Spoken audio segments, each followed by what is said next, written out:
एक बार की बात है, महात्मा गौतम बुद्ध जी के एक शिष्य ने यह प्रश्न किया कि हे भगवान, कर्म क्या है। महात्मा गौतम बुद्ध जी मुस्कुराए और उन्होंने जवाब दिया, वत्स, मैं तुमको एक कहानी सुनाने जा रहा हूँ।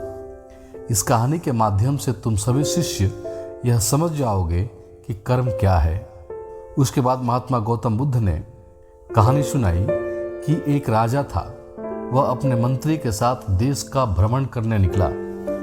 भ्रमण करते करते राजा और मंत्री एक बाजार में पहुंच गए। उस बाजार में राजा का ध्यान एक दुकानदार के ऊपर गया। उस दुकानदार को देखते ही राजा के मन में न जाने क्यों यह विचार आया कि मैं इस दुकानदार को कल फांसी की सजा दे दूं। यह बात राजा ने अपने मंत्री को बताया। मंत्री कुछ बोले उससे पहले राजा उस दुकानदार के दुकान के सामने से आगे निकल चुके थे और दूसरी बातें करने लगे। मंत्री बहुत ही चिंतित हो गया। यह बात समझ नहीं पा रहा था कि दुकानदार की गलती क्या है। दुकानदार से बिना कुछ बात किए, बिना कुछ सोचे समझे महाराज ऐसा फैसला लेने के बारे में क्यों सोच रहे हैं। राजा और मंत्री भ्रमण करने के बाद राज दरबार वापस चले गए। मंत्री को रात भर नींद नहीं आई। सुबह जगने के बाद मंत्री एक साधारण प्रजा का रूप बनाकर उस दुकानदार के पास गया और उस दुकानदार से पूछा, तुम क्या बेचते हो। दुकानदार ने जवाब दिया, मैं चंदन की लकड़ी बेचता हूं। फिर मंत्री आसपास के लोगों से दुकानदार के बारे में पूछना शुरू किया। सबने जवाब दिया कि दुकानदार किसी से बोलता नहीं है, हमेशा दुखी रहता है। मंत्री को बात समझ में आ गई। मंत्री फिर वापस दुकानदार के पास गया और उस दुकानदार से पूछा, तुम दुखी क्यों रहते हो। दुकानदार ने बताया, मैं दुखी इसलिए रहता हूँ क्योंकि मेरे दुकान पर लोग आते हैं, चंदन की लकड़ियाँ सूंघते हैं और बोलते हैं, बहुत ही सुंदर है, बहुत ही अच्छी महक है, लेकिन कोई खरीदा नहीं है, इसलिए मैं बहुत दुखी रहता हूँ। मंत्री दुकानदार की बात सुनकर खुद भी भाव विभोर हो गया। कोई भी दुकानदार दुखी क्यों ना हो अगर उसके दुकान का कोई भी सामान खरीदा ना जाए, जबकि सामान में कोई कमी ना हो। मंत्री सोचने लगा कि यह दुकानदार अपने दुखों की वजह से इतना दुखी रहता है, परंतु राजा इस दुकानदार को फांसी पर क्यों लटकाना चाहते हैं। अर्थात राजा के मन में आए हुए विचार का उत्तर अभी तक मंत्री को नहीं मिला था। मंत्री ने फिर दुकानदार से पूछा, भाई तब तुम क्या करोगे अगर तुम्हारे दुकान की सारी चंदन की लकड़ियां ऐसे ही रखी की रखी रह जाएंगी तो। दुकानदार ने गुस्से भाव में बोला, हाँ मैं जानता हूं मेरी चंदन की लकड़ियां ऐसे ही रखी रह जाएंगे, कोई नहीं खरीदेगा। इसलिए मैं सोचता हूं कि हमारे देश का राजा जल्दी से मर जाए। अगर वह जल्दी से मर जाता तो मैं उस राज दरबार में उस राजा के दाह संस्कार के लिए अपनी चंदन की लकड़ी देता, जिससे मुझे कुछ पैसे मिल जाते और इस बाजार के अलावा बाकी के लोगों को भी मेरे चंदन की लकड़ी के बारे में पता चलता, तो फिर शायद कुछ न कुछ लोग मेरी दुकान से जरूर खरीदने आते चंदन की लकड़ी। मंत्री दुकानदार की बात सुनकर सब कुछ समझ गया और उसके मन में एक विचार आया। मंत्री ने दुकानदार से चंदन की कुछ लकड़ियां खरीदे।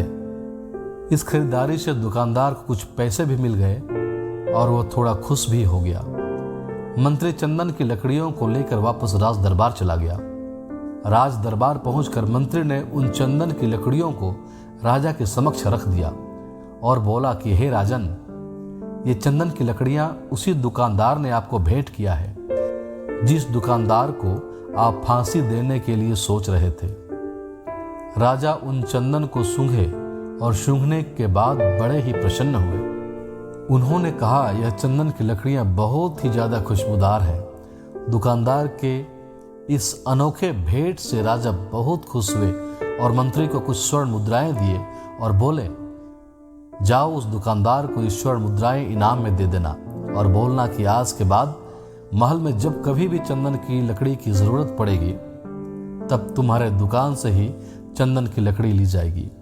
मंत्री जी मुस्कुराने लगे तथा यह सोचने लगे कि अब तो राजा के मन में उस दुकानदार को फांसी देने का विचार आ ही नहीं सकता, क्योंकि अब तो हमेशा राज दरबार के लिए चंदन की लकड़ियों का इंतजाम की जिम्मेदारी उस दुकानदार को जो मिल गई है। मंत्री स्वर्ण मुद्राओं को लेकर वापस दुकानदार की तरफ चल दिया। इधर राजा इस विचार में पड़ गए कि वह दुकानदार तो बड़ा ही अच्छा इंसान है। जिस वक्त मैं उसके बारे में सोच रहा था कि मैं कल इसको फांसी दे दूंगा, तब शायद उसके मन में उस समय यह विचार चल रहा था कि राजन पहली बार मेरे दुकान के सामने आए हैं, क्यों न मैं उनको अपने सुंदर और खुशबूदार लकड़ियों को भेंट करूं। और आज उसने मुझे भेंट भी किया। बेवजह ही मैं उसको फांसी देने के बारे में सोच रहा था। इधर मंत्री दुकानदार के पास पहुंच गया।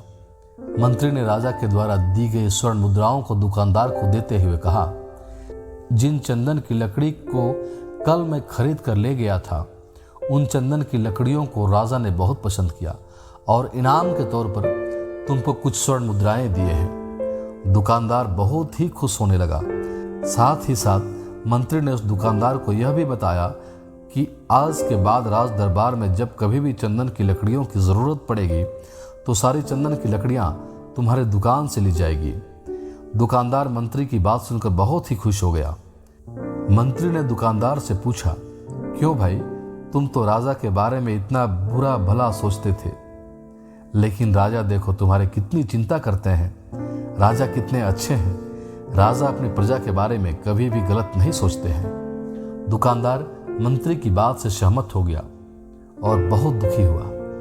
दुकानदार मंत्री से बोला, मैं कितना गलत सोचता था राजा के बारे में। राजा तो बड़े ही अच्छे हैं, बड़े ही भले राजा हैं। भगवान करे कि राजा की बहुत ही लंबी आयु हो। यह बात सुनकर मंत्री भी बहुत खुश हुआ। फिर मंत्री वहां से वापस राज दरबार चला गया और यहीं पर महात्मा गौतम बुद्ध जी ने इस कहानी को समाप्त कर दिया। फिर अपने शिष्यों से पूछा कि अब बताओ कर्म क्या है। किसी शिष्य ने कहा, कर्म बोले हुए शब्द हैं। किसी शिष्य ने कहा, कर्म वाणी है। तो किसी ने कहा, कर्म सोच है। तो किसी ने कहा, कर्म भावना है, वगैरह वगैरह। अपने सारे शिष्यों का जवाब सुनने के बाद महात्मा गौतम बुद्ध जी ने बताया कि कर्म हर एक इंसान के खुद के विचार होते हैं। हमारे विचार जैसे रहेंगे हम वैसे ही कर्म करेंगे और उन्हीं विचारों के द्वारा की हुई कर्म हमारे सुख और दुख के लिए उत्तरदायी होंगे। अर्थात अगर हमारे विचार गलत हैं तो हमारे द्वारा की हुई कर्म भी गलत होगी तथा इसका परिणाम भी गलत निकलेगा। परिणाम स्वरूप हम दुखी रहेंगे। अगर हमारे विचार सही रहेंगे तो हम सही कर्म करेंगे। सही कर्म करेंगे तो फिर सही फल मिलेगा, जिससे हम सुखी रहेंगे।